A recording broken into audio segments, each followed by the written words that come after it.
Hi everyone and welcome to this YouTube channel. In this video we are going to talk about how to select healthy food for your pet. You are your dog's caretaker and want the best for your pet.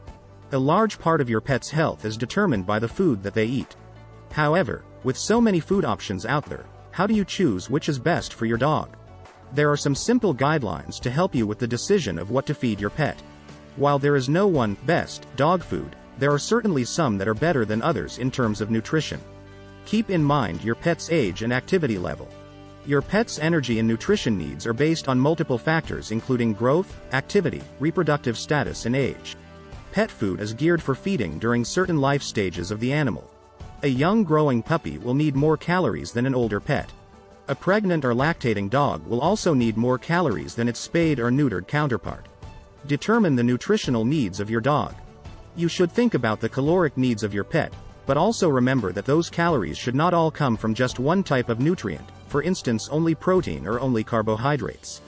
For instance, protein ranges of 20 to 25% of calories is sufficient for healthy dogs, growing and otherwise. If your pet is maintaining a healthy body condition where you can see a waist and easily feel the ribs with the flat of your hand, those are signs that your pet is in good shape. If your pet is heavier than they should be, cut back the calories by 10 to 25% for a month and then re-evaluate. If your pet seems too thin, then increase the calories by 10 to 25% and see what happens. Level off the amount fed once the desired body condition has been achieved. If you feed too many calories to your dog, it will store the excess calories on its body, whether it is calories from fat, protein, or carbohydrates. Dogs can develop pancreatitis with high levels of fat, and sometimes protein, in the diet. Fat is a form of concentrated energy. A lower fat dry dog food will have 6 to 8% fat, while a higher fat diet can be as high as 18% fat. Talk to your veterinarian about your pet's diet. See what advice they can provide based on your pet's current health. If your dog has a particular health problem that is affected by diet, diabetes, kidney disease, pancreatitis, food allergy, etc., your veterinarian will discuss options with you and develop a plan for your pet. Consult your veterinarian if you have concerns about chronic diarrhea or skin conditions that may be related to food allergies. Diarrhea in dogs may have multiple causes, internal parasites, bacterial infection, but food is certainly a big possibility. Occasional loose stool that corrects itself in a day or so in a pet that is otherwise acting and eating normally is not usually a cause for concern. However, a pet that has chronic bouts of diarrhea that does not resolve, and/or there are other clinical signs, like lethargy and decreased appetite, should be investigated and a dietary change may be part of the management of these cases. Chronically itchy skin that does not seem to change with the seasons may be related to a food allergy. There are commercially prepared diets or the diet formulation recommended may require the help of a veterinary nutritionist. Even the design of the bag or can label is designed for humans to pick up and purchase. Don't be fooled by pretty pictures and cute commercials. Do some research for the sake of your furry friend. Labels that include marketing terms such as premium, natural, or gourmet are good for selling dog food. But they do not have an actual definition recognized by the FDA or pet food manufacturers. Decide between canned and dry dog food. Giving your dog canned instead of dry food, or vice versa, is a matter of choice and budget. Most dogs will do fine on either one, but, on occasion, you may find a dog that is sensitive to the form of diet. They may develop symptoms, such as vomiting or diarrhea, that show their system cannot process the food correctly.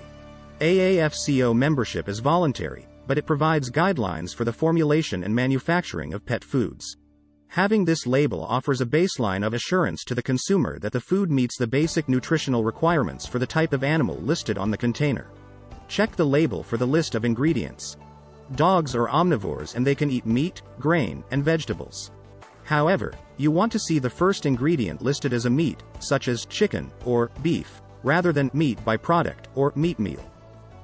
You are also looking to ensure that the first ingredient is not a grain or tuber or vegetable, unless for some reason you are feeding your dog a vegetarian diet. Be on the lookout for toxic ingredients, like grapeseed oil. Compare ingredients between different brands of dog food. The ingredients list on the label is listed in order by weight as they are found in the food's formula. Ingredients with water included, like meat, will usually be higher on the list. In order to compare dry, 10 to 12% moisture, and canned diets, 75% water, To truly get to the actual percentage of protein found in dog food, you need to consider the amount of moisture in the diet. To calculate the dry matter basis of the amount of protein you are feeding in a can of dog food, you need to remove the amount of water in the food with a calculation. For instance, if the food says that there is 12% protein and the can has 75% water, divide 12% by 25% to get 48% protein. That is pretty high. You use 25% in the denominator to reflect the dry matter left once you have removed the 75% water in the diet. This will help you compare dog foods, even if they come in different formulations.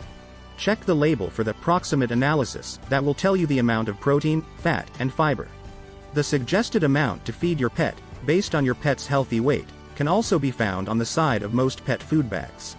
Of course, it is impossible for the manufacturer to be able to tailor the amount fed for each and every pet individually, so use this information as a basic guideline and monitor your pet's body condition. You will most likely not find calorie content on the bag or can and will need to call the company or check online for that information. Consult your veterinarian if you have any questions about your pet's weight and condition. Find the freshest package of dog food. Once you have picked out a type of food, you need to make sure that the food is still fresh. Check the sell-by, or best before, date on the container. Fat will eventually go rancid with time and exposure to air and light. Heat will increase the chance of rancidity. Also check that the bag is intact and there are no holes in the bag before you take it home. Pet stores will place the oldest food on the top of the stack or the front of the line for the sake of inventory turnover. They want to sell the oldest food first, which makes sense. Just check to see if the product at the back or bottom of the row or stack has a much different date on it and take from the bottom or the back if appropriate. Don't forget to label the bag with the name of the food, lot number, in case of food recall, date of purchase and sell-by date. Just take the desired portion out the day before you feed it to allow the food to thaw completely. Thanks for watching.